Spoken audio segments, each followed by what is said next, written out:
Мәгълүм булганча, республикада ковидка каршы прививка ясау башланды. Спутник В Россия вакцинасының 12,5 дозасы кайтарылган. Февраль ахырына кадәр Татарстанга тагын 190 меңнән артык доза кайтарылырга тиеш. Актаныш районында күмәк вакцинацияга кушылды. Район башлыгы Энгель Фаттахов коронавирус инфекциясына каршы гам-ковид вакцинасы ясаткан. Аны бик саклау үзенчәлекле 18 градустан түбәнрәк температурада махсус суыткыч камерада сакларга кирәк.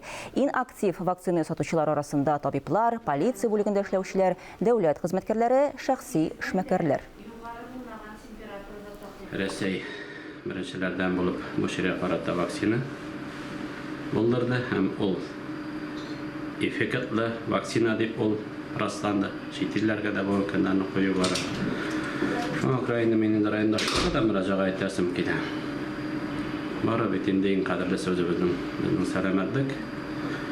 Шулай булгач, сезне дә шушы вакцинаны алып, киләчәктә иң мөһиме район халкын 100% дәрәҗәсендә итәргә кирәк. Бернинди югалтуларсыз 2021 елны уздырып җибәрәсе кирәк.